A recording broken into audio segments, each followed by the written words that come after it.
Hello guys, Assalamualaikum, selamat datang ke channel Seram Kita. Hai korang, hari ni kita nak apa? Hari ni ada hantu datang rumah aku waktu maghrib.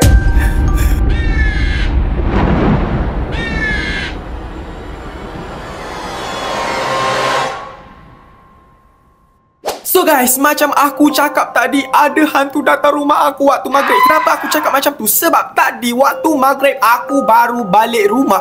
Lepas tu aku terlupa nak tutup pintu rumah aku. Lepas aku tak ingat aku ada kat mana. Lepas tu dalam 10 minit lepas aku lupa tutup pintu tu, aku barulah teringat nak tutup balik. Lepas tu bila aku datang je dekat pintu, aku nampak isteri aku ada dekat luar. Lepas tu dia cakap dekat aku, tadi ada orang datang rumah aku. Dia cakap nak tidur dekat rumah aku. Lepas tu isteri aku bagi nombor aku dekat dia. Sebab dia ingat yang datang tu kawan aku, macam saja nak bergurau macam tu. Lepas tu aku macam terfikirlah, tadi tu maghrib, waktu orang semua ada dekat dalam rumah, takkanlah ada orang yang keluar daripada rumah waktu maghrib. Lepas tu tiba-tiba dia datang rumah aku. Dia cakap nak tidur rumah aku. Kalau bukan hantu, hantu je buat benda macam tu. Korang tahu kan, waktu maghrib ni waktu hantu berjalan-jalan, waktu hantu berkeliaran. Sebab itulah mak ayah korang cakap jangan keluar waktu maghrib. Janganlah pergi main basikal ke, pergi mancing ke. Jangan sampai waktu maghrib. Kena balik walau macam mana cara sekalipun. Sebab waktu tu adalah waktu-waktu yang bahaya macam tu. So guys, berbalik kepada cerita tadi, yang mana orang tu datang rumah aku dalam pukul 7.20 macam tu. Lepas tu dia cakap dekat aku dia nak tidur dekat rumah aku macam tu. Lepas tu korang tahu tak apa yang jadi sekarang ni? Dia mesej aku sekarang ni aku dapat mesej dekat WhatsApp yang cakap nak tidur rumah aku. So tanpa membuang masa lagi, jom kita buka chat yang dia mesej aku tu. Lepas tu aku rasa aku akan reply elok-elok dulu. Kalau dia macam tak reti bahasa juga, dia nak tidur rumah aku juga, aku akan reply ganas-ganas macam tu. Ikutlah, aku tak tahu sama ada yang mesej ni orang ke hantu, tapi takkanlah hantu main WhatsApp pula kan. So tanpa membuang masa lagi, jom kita reply mesej orang tu. Tapi sebelum tu, boleh tak korang, aku nak minta tolong korang subscribe channel Seram Kita.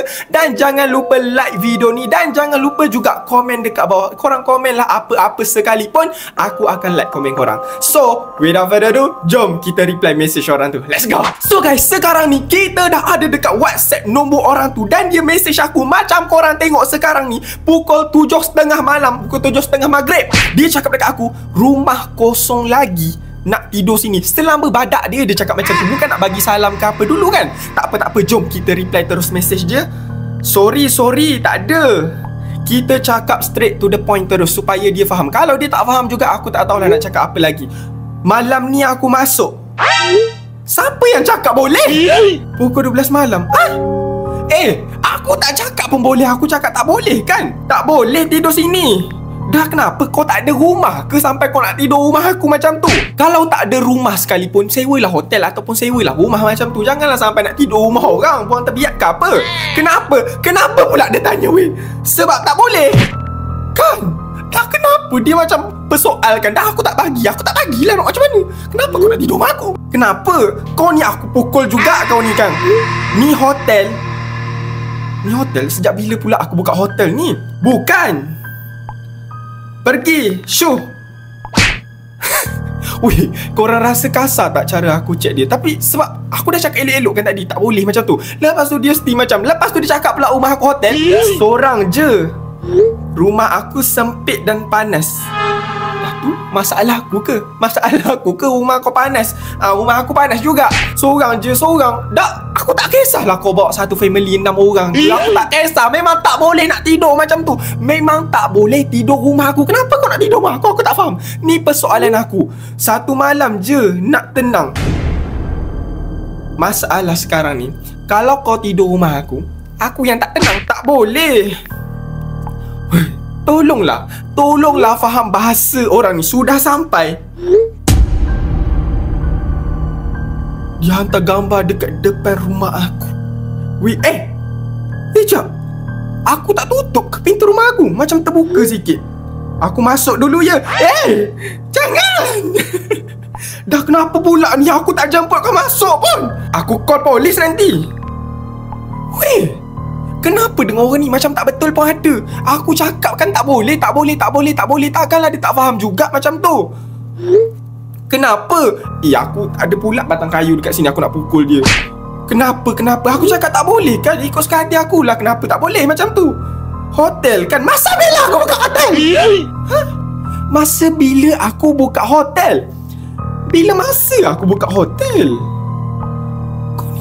Aku tak tahulah sekarang ni orang ni scammer ke ataupun tak betul. Sebab macam tengok sekarang ni macam tak betul, tapi kemungkinan scammer sebab dia cuba nak scam. Aku tak tahulah macam mana cara dia nak scam kita. Tapi cara hotel murah, sila masuk. Weh, aku tak buat ni Aku tak buat. Takkanlah aku buat. Ni kat rumah bukan hotel. Takkan aku nak buat macam ni. Weh, aku masuk dulu. Weh, jangan main-main lah. Aku pukul nanti Kang. Aku pukul juga orang ni Kang. Aku tak tahulah scammer sekarang macam mana modus operandi dia, tapi aku rasa kemungkinan ni salah satu macam tu. Sebab takkanlah hantu pula kan. Mula-mula aku ingat hantu tau. Sebab siapa je nak datang maghrib rumah orang macam tu, lepas tu nak tidur rumah pula. Sekarang ni aku rasa orang ni scammer macam. Sekejap, isteri aku message. Sekejap korang, aku nak reply message isteri aku dulu. So, sekejap. So guys, sekarang ni aku ada dekat message WhatsApp isteri aku pula. Lepas tu isteri aku message, dia cakap, kenapa rumah bau busuk? Macam bangkai pun ada. Lepas tu buat emoji nak muntah macam tu. Aku tak tahulah kat bawah bau macam mana sebab aku tak turun lagi. Tapi aku cuba positif. Pungut berak kot. Kemungkinan pungut berak. Kalau korang tak tahu pungut tu apa, pungut tu nama kucing yang aku bagi macam tu. So kemungkinan bau busuk tu datang daripada najis-najis pungut macam tu. Aku cuba positif lah. Tak, ni macam bau mayat. Janganlah cakap macam tu. Cuba tengok pintu depan, tutup tak? Weh, entah orang tadi masuk rumah aku. Sebab tadi dia hantar gambar pintu rumah aku macam terbuka sikit. Mungkin aku lupa nak tutup ke apa. Pintu terbuka. Awak tak tutup tadi? Weh, aku rasa memang betul aku terlupa nak tutup pintu depan rumah aku macam tu. So entah benda tu ataupun orang tu. Tapi takkanlah orang bawa bangkai kan? Awak lah ni bagi no saya kat dia kan? Entah tu bukan orang syaitan ke apa kan? Macam tu. Bagi kat siapa pula ni? Bagi kat orang tadi lah, yang datang rumah maghrib tadi lah. Awak kan yang jumpa dia. Patutnya panggil lah saya kan? Senang aku. Kalau abang tu cakap nak tidur rumah aku, senang aku nak pukul dia macam tu. Tak boleh bang. Macam tu. Siapa pula yang datangnya? Yang tadi lah. Saya tengah mandi tadi. Bukan isteri aku kat luar ke tadi tengah cakap dengan orang tu? Awak yang keluar seorang tadi saya tengok. Duduk cakap seorang-seorang depan rumah. Tak ada orang lain pun. Bila masa saya bagi no awak pula? Itulah. Keluar lagi maghrib-maghrib. Dah lah tak tutup pintu. Weh, entah tu hantu. Weh, apa yang jadi sekarang ni? Isteri aku cakap dia tengah mandi tadi. Lepas tu aku cakap dengan siapa kat luar tadi? Weh, siapa yang bagi tahu aku ada orang datang dekat rumah aku tadi? Entah aku yang bercakap dengan orang tu, tapi aku lupa. Apa yang jadi sekarang ni? Aku kena pukau ke? Entah yang datang rumah aku tadi hantu. Lepas tu dia macam pukau aku ke apa, buat aku jadi tak ingat macam tu. Rupa-rupanya memang betul lah aku yang bercakap dekat luar tadi. Tapi isteri aku cakap aku bercakap sorang-sorang. Tak ada orang lain pun yang dia nampak bercakap dengan aku. Aku bercakap dengan siapa? Aku bercakap dengan setan ke? Aku bercakap dengan hantu ke? Korang jangan keluar waktu maghrib. Kalau bila masuk je pukul 7 lebih ataupun korang dengar bunyi azan, terus masuk rumah. Jangan sesekali keluar rumah waktu tu. Sebab apa? Macam aku cakap lah, waktu tu waktu setan berkeliaran. So macam aku cakap lah, korang jangan keluar waktu maghrib. So aku rasa video ni sampai kat sini saja. So aku harap korang suka, dan aku nak minta sangat tolong korang subscribe channel seram kita, sebab channel seram kita sikit je lagi nak 500k subscriber. So aku minta sangat tolong korang subscribe channel seram kita, dan jangan lupa like video ni. Dan jangan lupa juga komen dekat bawah. Tak kisahlah korang nak komen apa, janji korang komen. Dan macam aku cakap, aku akan like setiap komen korang macam tu. So jumpa korang dekat next video. Bye bye. Love you.